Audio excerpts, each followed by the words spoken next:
Badan saya capek tapi hati saya senang. Tahu kenapa alasannya? Karena calonnya menang.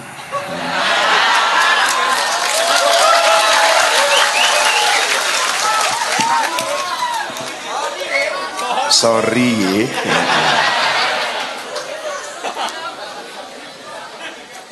Selain memberikan hidayah iman, ternyata Allah juga memberikan ujian kepada kita. Sebelum saya lanjutkan, ini kru TV saya, BTV hadir. Jalan dakwah Gus Miftah yang tayang setiap Sabtu dan Minggu jam 12 siang di BTV. Tepuk tangan untuk BTV.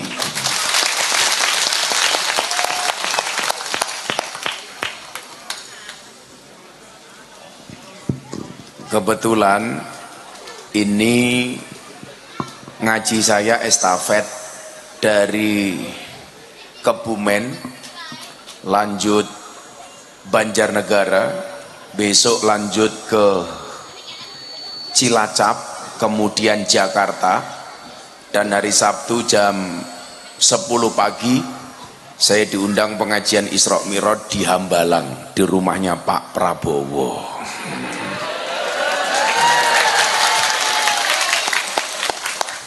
Karena kebetulan saya AKBP, aku kiainya Bapak Praroro.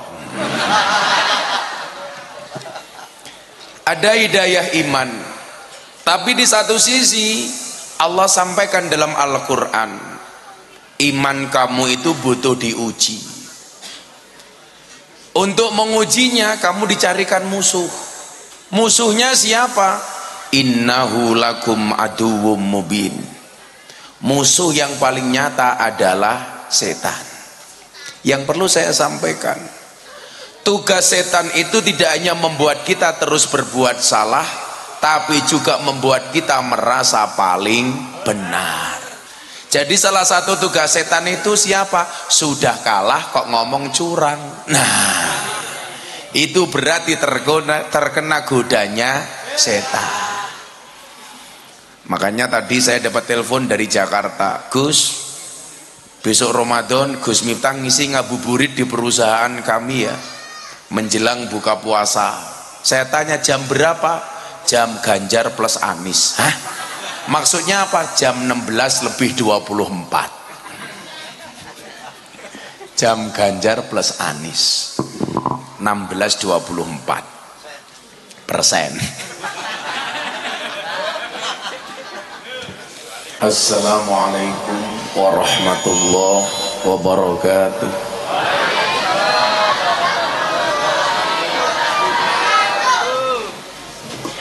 Alhamdulillahil qail bismillahirrahmanirrahim. Yarfa'illahu alladhina amanu minkum walladhina utul ilma darajat. Allahumma salli wa sallim wa barik ala hadan nabiyil karim sayyidina wa maulana Muhammadin wa ala alihi wa ashabil mujahidin at-tahirin. Rabbi israh li sadri wa yassir li amri wahlul 'uqdatam min lisani yafqahu qawli, amma ba'du. Hadratal muhtaramin, para masyayikh, para kiai, alim ulama, tokoh agama, tokoh masyarakat, para sepuh, bini sepuh, takmir masjid dan musola yang saya muliakan, para pejabat yang berkenan hadir dalam semua tingkatannya yang saya hormati, segenap panitia penyelenggara pengajian dalam rangka haflah akhirus sanah Madrasah Diniyah Nurul Huda yang dimeriahkan grup Hadroh Al-Karomah Batang. Batang apa Batang?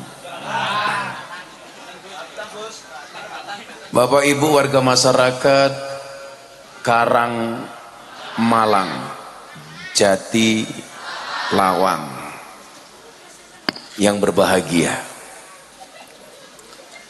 alhamdulillahirrabbilalamin, malam hari ini walaupun cuacanya dingin, tapi hati saya rasanya hangat.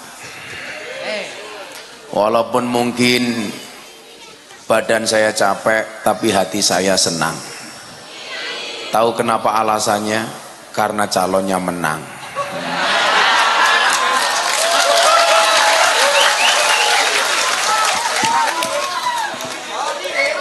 Sorry.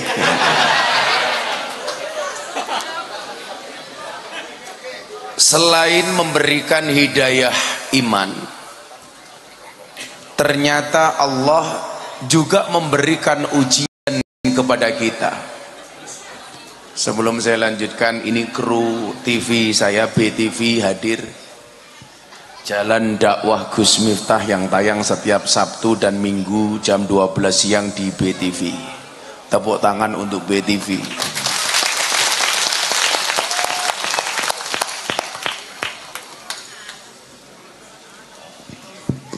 Kebetulan ini ngaji saya estafet dari Kebumen lanjut Banjarnegara, besok lanjut ke Cilacap, kemudian Jakarta, dan hari Sabtu jam 10 pagi saya diundang pengajian Isra Mi'raj di Hambalang, di rumahnya Pak Prabowo.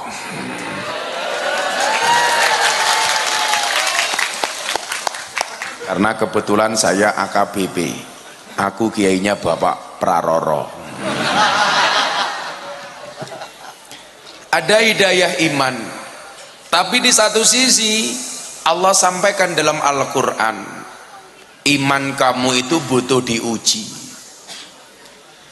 Untuk mengujinya kamu dicarikan musuh. Musuhnya siapa? Innahu lakum aduwwum mubin. Musuh yang paling nyata adalah setan. Yang perlu saya sampaikan, tugas setan itu tidak hanya membuat kita terus berbuat salah, tapi juga membuat kita merasa paling benar. Jadi salah satu tugas setan itu siapa? Sudah kalah kok ngomong curang. Nah, itu berarti terkena godanya setan. Makanya tadi saya dapat telepon dari Jakarta, Gus, besok Ramadan Gus Miftah ngisi ngabuburit di perusahaan kami ya, menjelang buka puasa. Saya tanya jam berapa? Jam Ganjar plus Anies. Hah? Maksudnya apa? Jam 16:24. Jam Ganjar plus Anies 16,24%.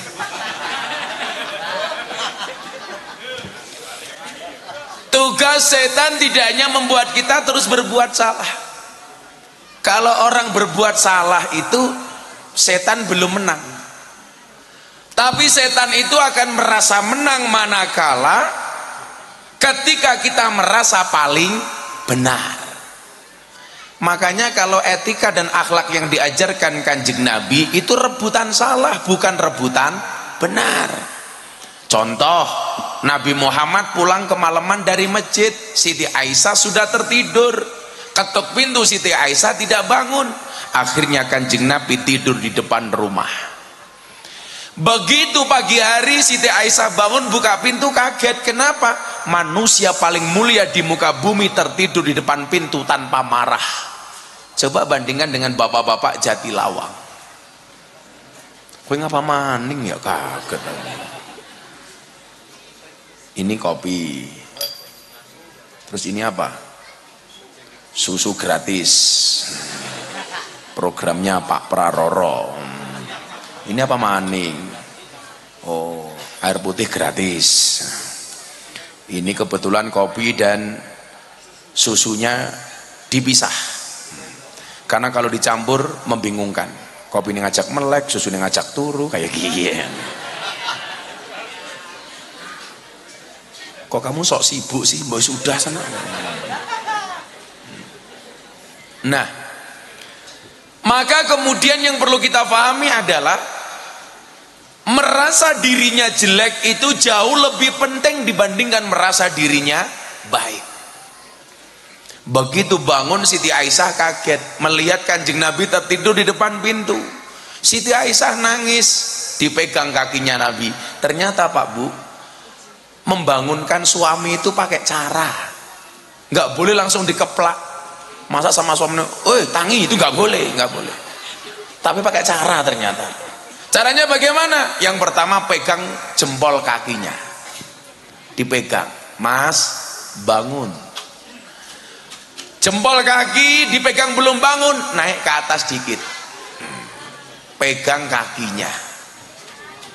Kaki dipegang belum bangun, naik ke atas dikit, pegang dengkulnya. Dengkul dipegang belum bangun, naik ke atas dikit, pegang udelnya. Langsung bangun matamu, langsung bangun. Melihat Kanjeng Nabi tertidur, Siti Aisyah nangis. Nabi, saya yang salah. Engkau pulang dari masjid, saya tertidur. Nabi ketika bangun apa jawabannya, Bu? Tidak Aisyah, bukan kamu yang salah, aku yang salah. Kenapa? Karena aku pulang dari masjid terlalu larut, terlalu malam. Coba, pulang dari masjid saja merasa bersalah. Bapak-bapak pulang dari pos ronda merasa benar. Maka saya perlu saya tahu sama bapak-bapak, ya ini rahasia Pak. Ini karena dingin-dingin saya sampaikan. Ini Anda semuanya saya kasih tahu karena saya anggap saudara sendiri. Tolong jangan ngomong-ngomong. Ini rahasia. Perempuan itu mampu menyembunyikan rasa cintanya selama 30 tahun. Tetapi perempuan tidak mampu menyembunyikan rasa cemburunya walaupun cuman sesaat. Rungok no wit. Kasih tahu. Perempuan itu cinta, dia mampu menyembunyikannya bahkan selama 30 tahun. Ngempet dia mampu. Tetapi perempuan tidak mampu menyembunyikan rasa cemburunya walaupun cuman sesaat. Jadi kok pengajian sama suami, suaminya lirak-lirik cewek cantik, kira-kira cemburunya langsung apa ditunda? Langsung.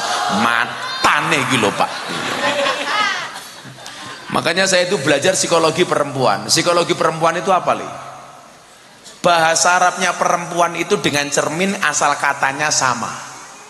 Perempuan itu bahasa Arabnya mar'atun, cermin itu bahasa Arabnya mir'atun. Kenapa? Karena perempuan itu seperti kaca. Maksudnya apa? Kalau hatinya sudah pecah tidak akan pernah kembali. Maka ingat, jangan pernah kamu buat hati istrimu terpecah. Rungokna. Makanya saya itu paling takut kalau berurusan dengan perempuan, karena perempuan itu ahli sejarah. Sekali suami punya salah, seumur hidup kelingan terus. Ciri-cirinya apa? Ciri-cirinya ibu-ibu yang jilbabnya coklat.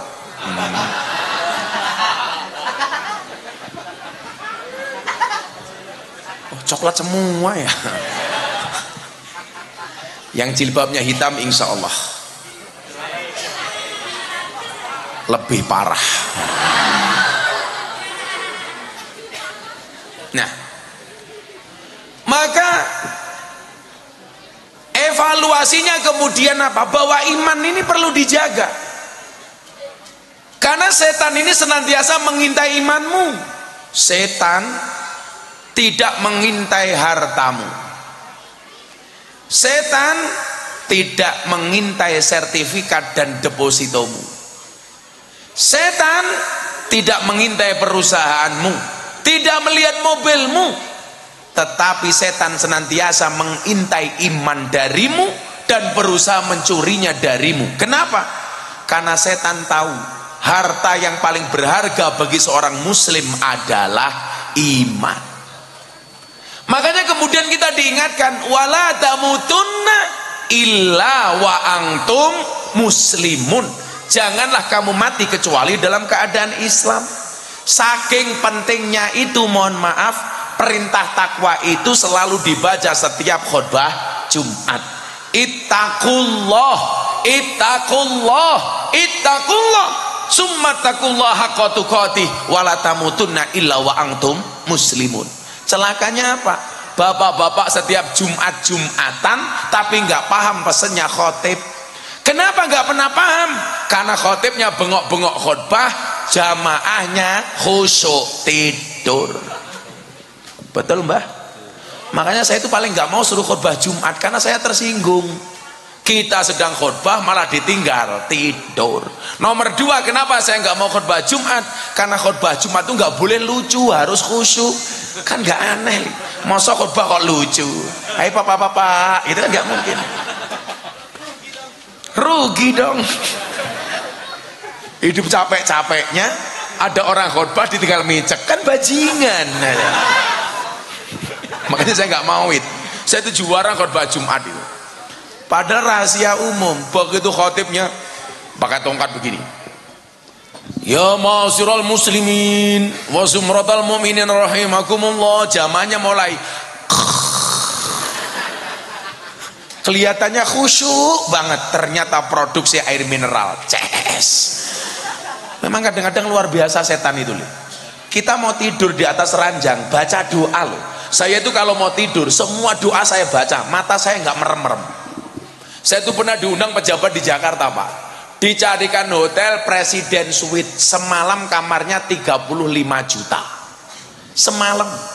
Jadi bayari kamar saya di Jakarta waktu itu lebih besar daripada amplopnya Jatilawang.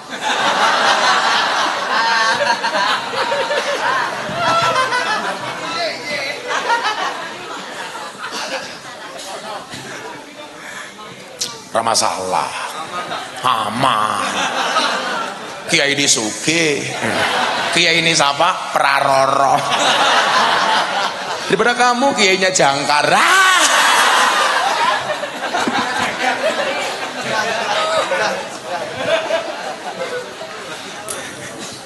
Selalu ala Nabi Muhammad. Saya itu kalau mau tidur nih, anak-anak muda itu tak kasih tahu tips supaya kamu dapat jodoh yang bagus. Kalau mau tidur kamu sholawatan dulu nih, nggak usah panjang-panjang. Allahumma sholli ala sayyidina Muhammad wa ala ali sayyidina Muhammad. Untuk siapapun yang menjadi calon istriku, Al-Fatihah. Kamu doa sama Allah, ya Allah, izinkan saya menjadi imam sholat untuknya ya Allah. Namun bila dia tidak mau saya imami, izinkan saya menyolatkannya ya Allah. Rugi dong. Kadang-kadang mohon maaf, saya itu tidur di kamar seharga 35 juta. Begitu mau tidur gak bisa, Nduk. Tangan saya angkat, semua yang disunahkan untuk dibaca saya baca. Bahkan saya tambahi yang dimana-mana saya bilang, saya itu kalau mau tidur baca doa 4. Yang pertama, ya Allah ya Rob, ampuni semua dosa saya, amin. Yang kedua, ya Allah ya Rob, ampuni dosa bapak ibu saya, amin. Yang ketiga saya berdoa, ya Allah ya Rob, ampuni dosa semua orang yang mencintai saya, amin. Dan yang keempat, ya Allah ya Rob, ampuni dosa semua orang yang membenci saya, amin. Jangan salah, jangankan yang mencintai, yang membenci loh saya doakan. Makanya saya itu nggak pernah sakit hati. Saya mau dibully kayak apapun, saya nggak akan mati. Kenapa? Karena saya punya prinsip, kalau ada orang menjatuhkanmu, bersyukurlah, berarti kamu tinggi. Kalau ada orang menjelek-jelekkanmu, bersyukurlah, berarti kamu baik. Kalau ada orang merendahkanmu, bersyukurlah, berarti kamu terhormat. Kalau kamu difitnah, bersyukurlah, berarti kamu orang baik. Tapi kok ada orang membaik-baikkan dirinya, berarti dia jelek. Makanya saya itu santai banget. Oh, dia asar Miftah Kiai Londe, hurra papa asai, kan asik. Aku kiainya Londe, kamu cari Londe.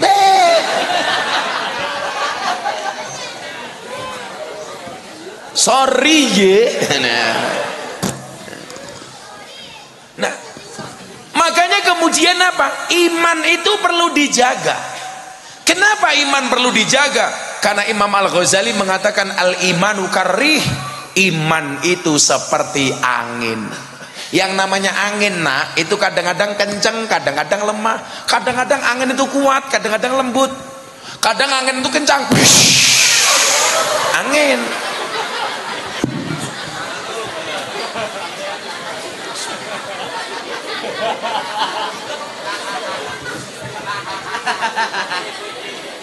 Sumpah wit kopi ini pahit pol. wis pahit, sangit.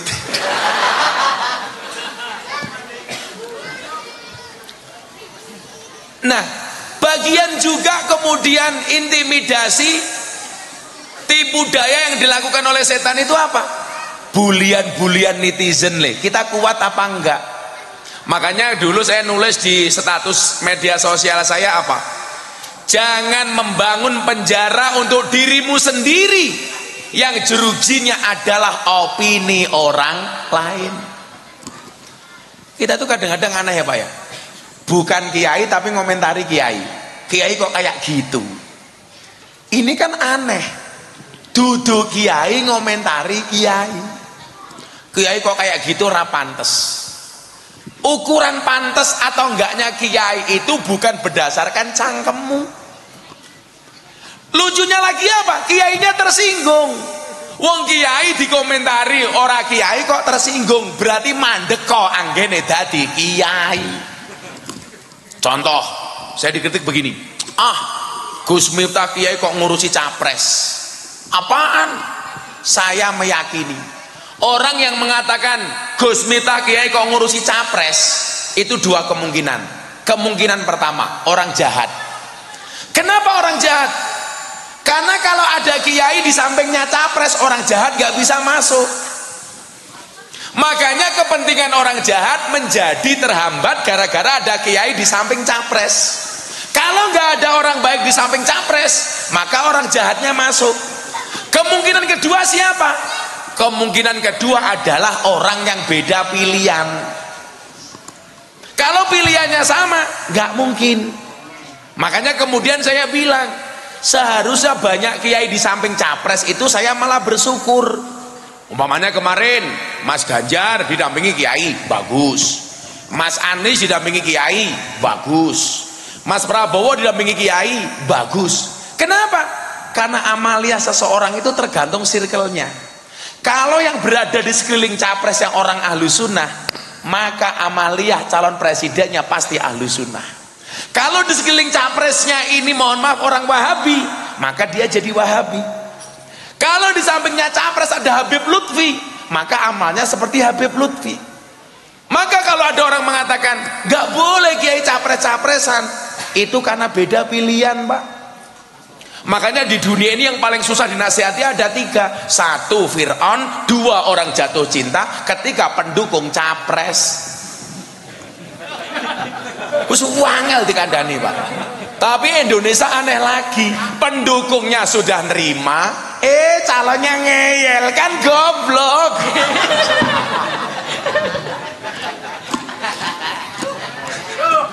Kok geding aku gitu loh.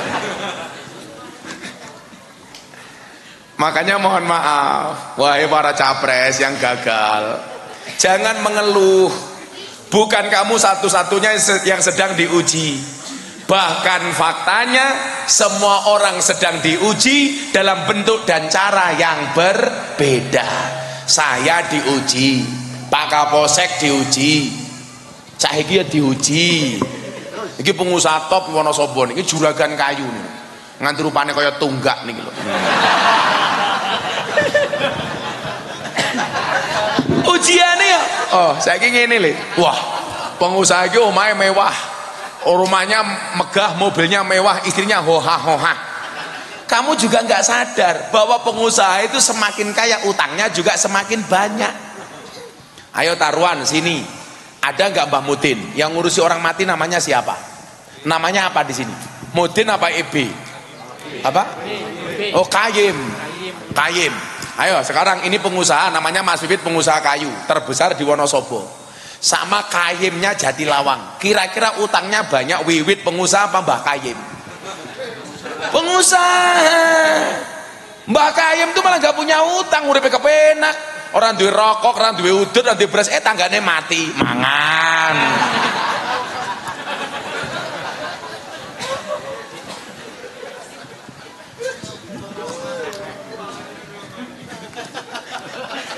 Badoknya kan tadi mau mati.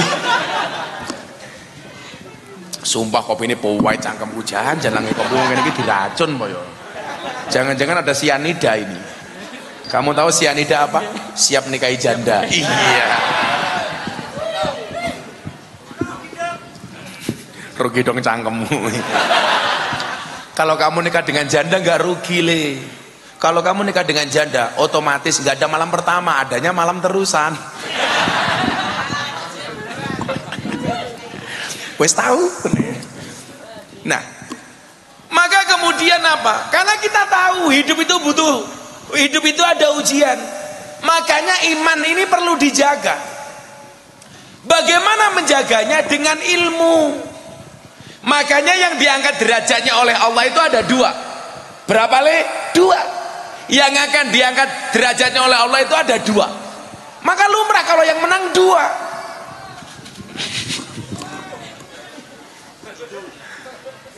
Siapa yang akan diangkat derajatnya oleh Allah? Nih, dengerin. Kamu lihat jari saya, jangan lihat cincin saya. Pamer matamu, pamer. Copot gua isin tau.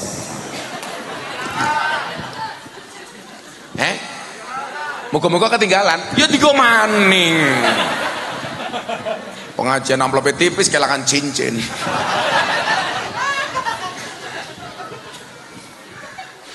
Sallu ala Nabi Muhammad.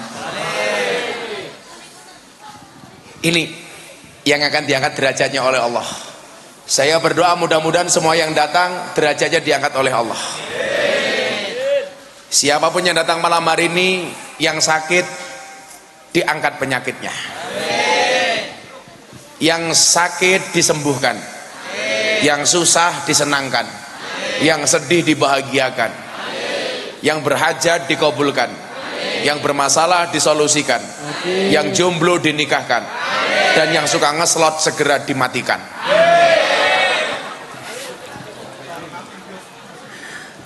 Saya gak ngeslot bae. Wis lah gak usah ngeslot. Siapa yang akan diangkat derajatnya oleh Allah? Ini masuk ke tema kita hari ini. Haflah akhirus sanah. Dan ini perlu saya apresiasi.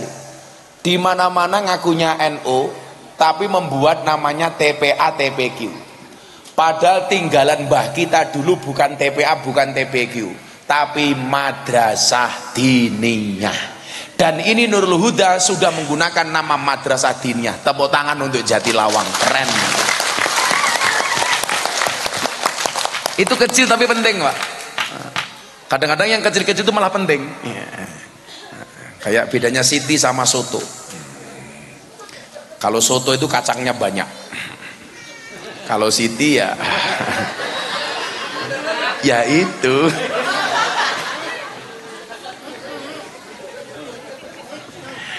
Ya Allah, ya Allah. Monggo bahagia di Dars, Zan.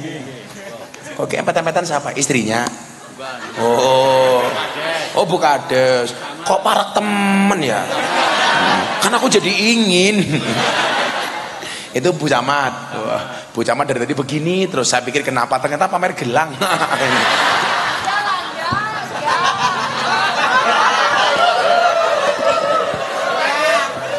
Masa pengajian Bu Kades begini terus Bu Camat ternyata pamer gelang. Kalau Bu Kades dari tadi begini tak pikir khusuk, ternyata enggak, khawatir gelang karetnya katon. Kadesnya wadon. Waduh, kadesnya wadon, camate wadon. Coba kamu ingat nih, perempuan tuh nggak punya jabatan saja, enggak laki umum apalagi punya jabatan. Ya Allah, oh, itu menakutkan.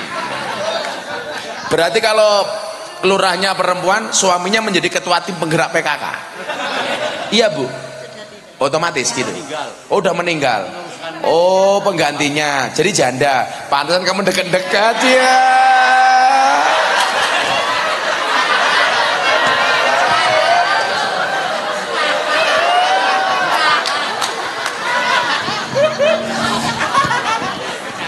Ampun suhu. Kok kira cupu, ternyata suhu. Ya Allah. Bulurang golek anget-anget. Enggak kan biasanya kalau laki-lakinya kepala desa, istrinya ketua tim penggerak PKK. Kalau istrinya kepala desa, otomatis suaminya di tim penggerak PKK. Jadi ya lucu ya, masa ketua tim penggerak BKK Bapak Wiwit, Masa lanang nimbangi bayi? Sini ibu-ibu itu nimbangi dulu. Ayo nyusu, masa apa?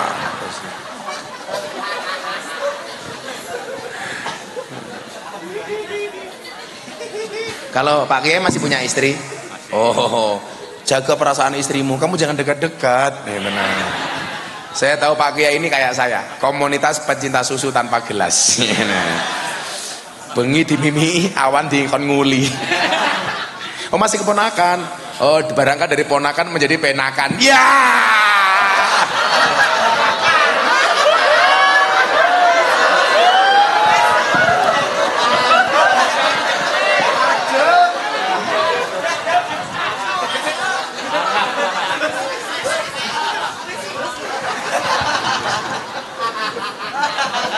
Sesok le, begitu Bukades nikah lagi, Pak Kiainya langsung nyanyi lagunya NDX.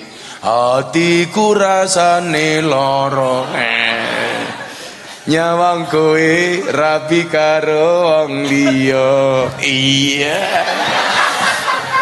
Nangis getih Allahku, remo ajur rasaku, kowe teka ninggal aku. Buka Didi, jos. Ngapunten Mbak Yai ya. Jenenge Mbak siapa? Sugito. Sugito. Sunya di depan apa di belakang? Oh di depan. Oh di belakang. Kalau di depan ya Sugito. Kalau di belakang ya Gito Su ya.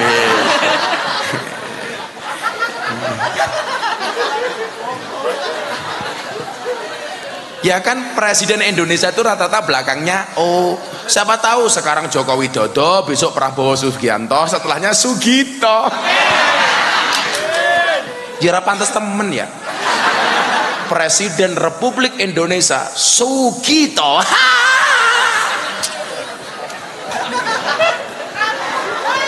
Kita doakan semoga Mbak Sugito panjang umur. Jadi orang sedunia mati, Mbak Sugito hidup sendiri.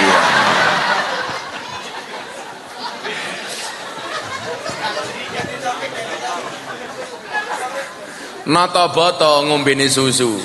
Mbak Sugito, I love you. Iya.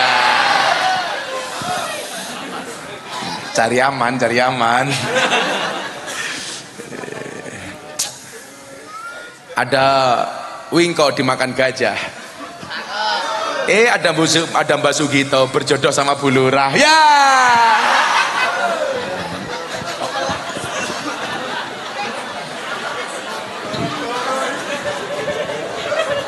Lewang adem-adem empet-empetan. Kan aku jadi ingin. Ngapunten ya Mbak Sugito ya. Mbak Gito suka susu nggak? Saya nggak minum susu. Untuk susunya itu Mbak Gito saja. Ya. Saya itu jarang minum susu. Cukup kemasannya saja. Gelase. Nah, apa dua hal yang akan diangkat derajatnya oleh Allah? Kamu selawatan dulu le, engko tak tip tak kayak sangu. Ayo selawatan dulu yuk. Apa lagunya sing apik? Iwa bandeng ngono iwa sepat, Mbah Sugito ganteng, muga-muga bojone sehat. Kok papat keprimen ya? Sehat.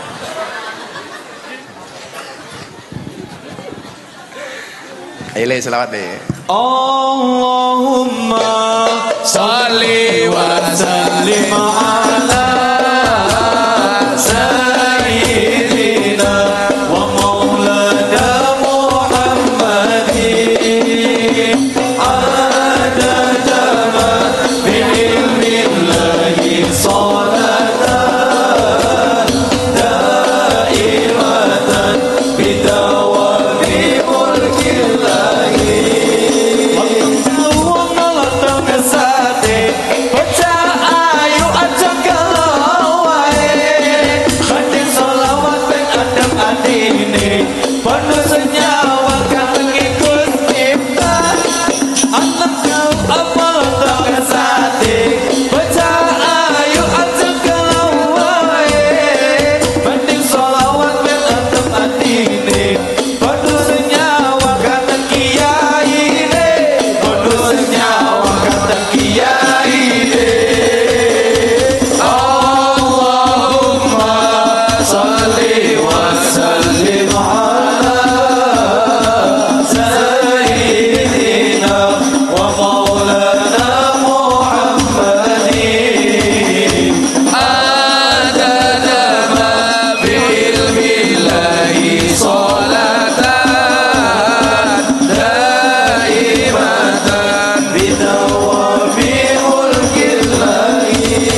Nabi Muhammad. Hadroe top. Ya hadroe sangoni ada kombatang. Di dompetku. Ini wit.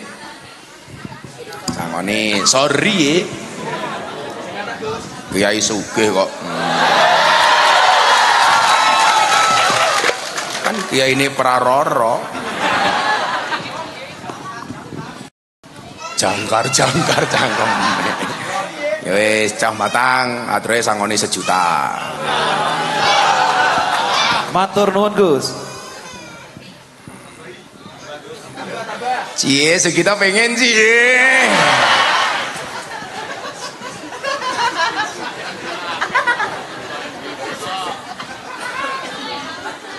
Ya, hadroh 1 juta.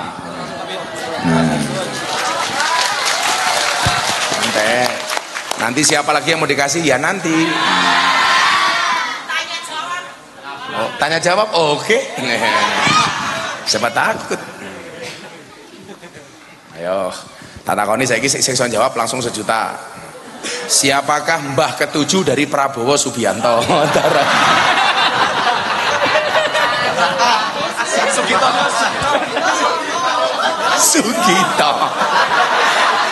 Sugito kurang ajar temen ya.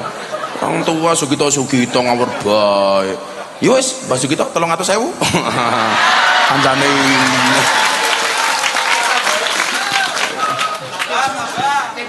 Oh, tim sukses. Ini sahabat saya Pak Lurah Viral nih, Rawuh nih, Pak Uhu. Lurah viral, maling kayu. Ora ngajar, masuk ana berita ning TikTok. Bah, apa? Jamaah Abang Baca Negara lurah maling kayu. Sapa? Ho, ya ora mungkin aku ngono. Alah, mosok lurah maling kayu. Oh, ini lurah dengan tato terbanyak setunjung tubuhnya. Begitu tak deleng, ternyata tato yang paling kecil pas di tititnya.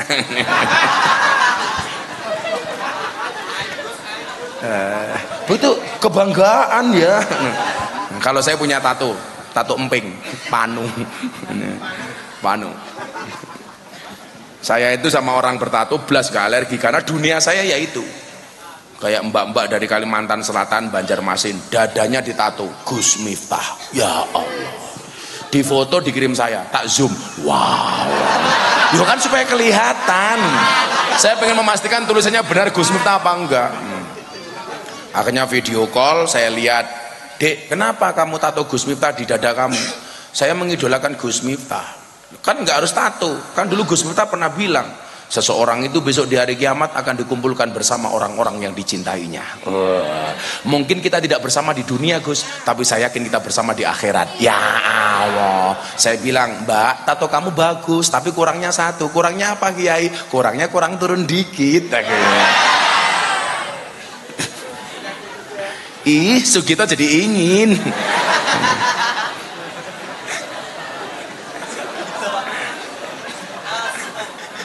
Ya apa-apa 300.000 ya apa. Kok tambahi maning. Ya apa-apa, pokoknya sak bae enak wong menang calone. Shallu ala Nabi Muhammad. Kembali ke laptop. Apa dua yang diangkat derajatnya oleh Allah ini? Allah sampaikan di dalam Al-Qur'an. Bismillahirrahmanirrahim. Banjere semangat temen. Yus banjere sangoni dhisik, banjere.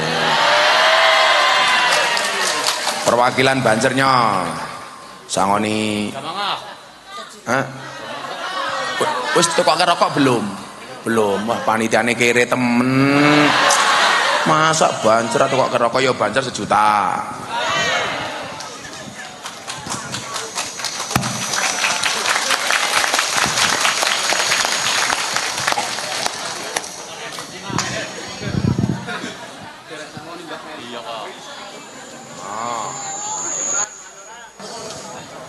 Rokok 1 juta.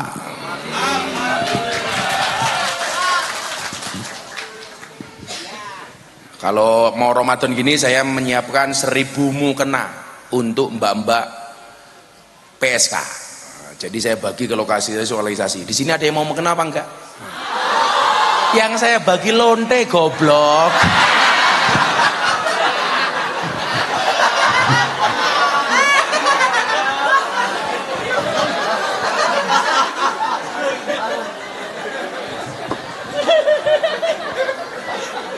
Oh, saya bilang saya bagi untuk PSK malah mau. Kalau mbak-mbaknya mau nggak apa-apa, tapi sebagai mas kawin. Cie, siapa yang menikahi? Sugito.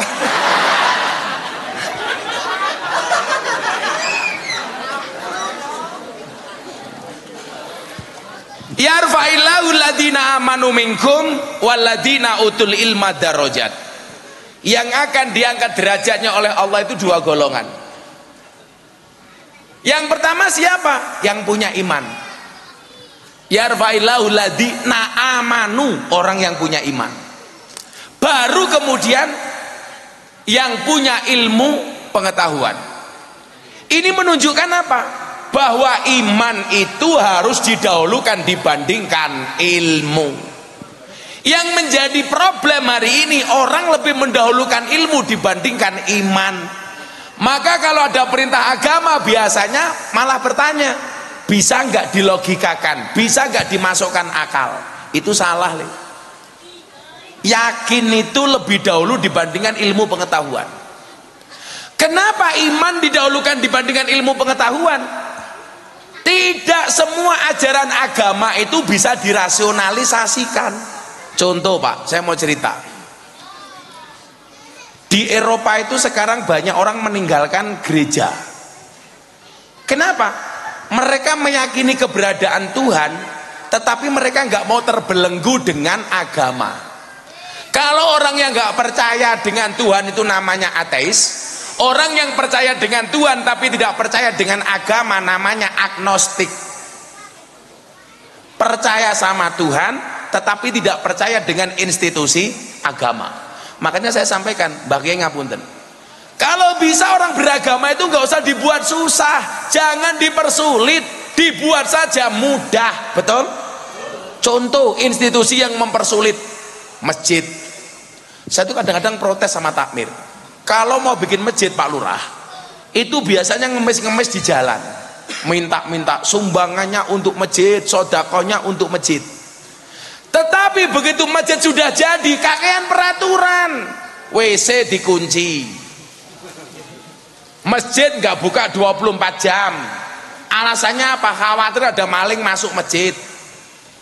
Ini aneh, mau bangun masjid ngemis-ngemis, masjidnya jadi kebanyakan peraturan. Emangnya itu masjid pribadi? Nanti ada maling masuk, Gus. Kalau ada maling masuk masjid, saya seneng. Senengnya di mana? Maling saja masuk masjid, masa orang Jatilawang enggak? Berarti orang Jatilawang kalah sama maling. Rugi dong. Kayak dulu masjid di Toli, ada anjing masuk masjid. Orang protes, dasar anjing. Loh, salah asu di mana? Asu masuk masjid, orang protes, marah. Saya malah bersyukur, itu sindiran. Anjing saja mau masuk masjid, masa orang Islam enggak? Berarti kita kalah sama anjing, kalah karo asu. Loh, kalau belajar setia Mbak Yesu gitu, kira-kira lebih setia manusia apa asu? Anjing, Pak. Asu, Pak. Loh, iki lawas ngomong asu, aku silo ya. Kan aku kiai ini asu.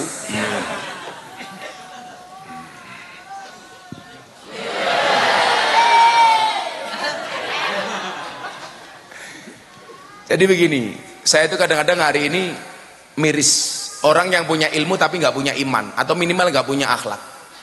Kita tuh kalah sama anjing. Coba belajar setia dari anjing.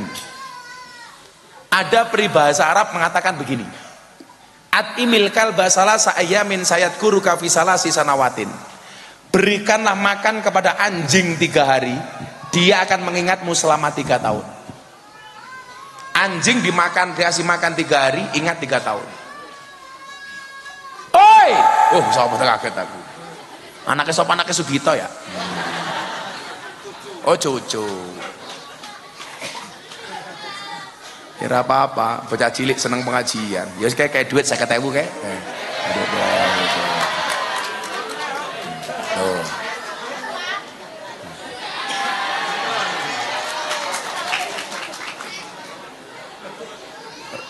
Langsung yang lain, "Leh, kowe rame kaya kae le."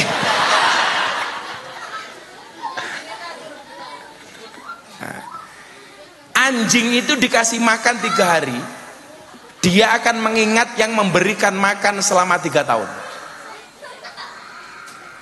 Tapi sebaliknya apa? Wat iminna salasa sanawatin sayang saka fi salasi ayamin. Berikanlah makan kepada manusia 3 tahun, maka dia akan melupakanmu selama 3 hari. Asu dikasih makan 3 hari, ingat 3 tahun. Manusia dikasih makan 3 tahun, lupa dalam waktu 3 hari.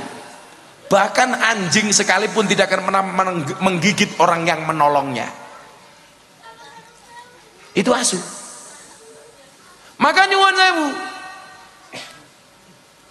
orientasinya kemudian adalah untuk membentengi otak manusia yang liar. Iman itu harus didahulukan. Makanya yarfa'illahu ladina amanu dulu, baru wa'utul ilma darajat.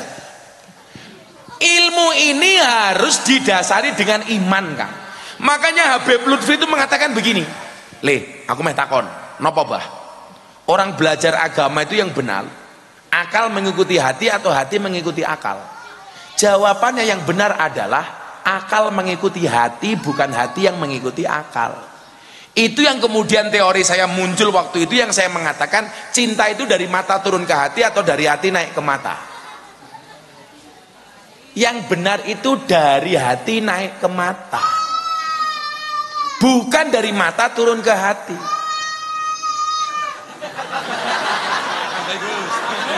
Kok tak tuwapuk duit lho kowe.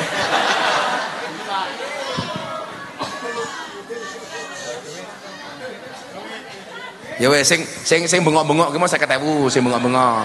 Sing bengok-bengok yang kecil yang hitam itu tuh. Gantian. Kamu 50.000 sini kamu. Kowe bengok kabeh tak kuwapuk.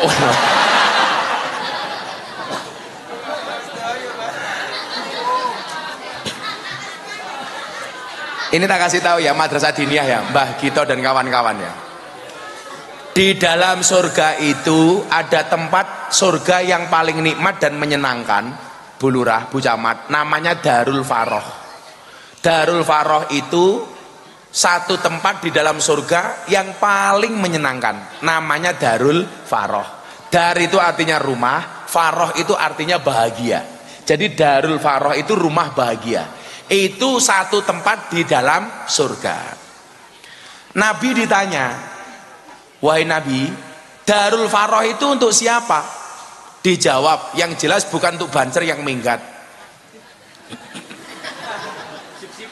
Oh, sip-sipan. Darul Faroh itu untuk siapa? Kata Nabi, Darul Faroh itu surga yang paling indah, yang paling nikmat, yang diperuntukkan untuk siapapun yang membahagiakan anak kecil. Jadilah ono madrasah diniyah kaya ning Jatilawang kuwi, kaya ning Karang Malang kuwi, ibu-ibu kirim makanan ke madrasah diniyah. Anda akan berpotensi mendapatkan tempat di surga namanya Darul Faroh. Makanya kalau saya di rumah di pondok itu, Pak, sore kok ada anak diniyah ngaji, kok di jalan ada bakul bakso, saya panggil, "Mas, jualan apa?" "Bakso." Masih banyak, Gus." "Ya sana dijual." Saya bilang begitu.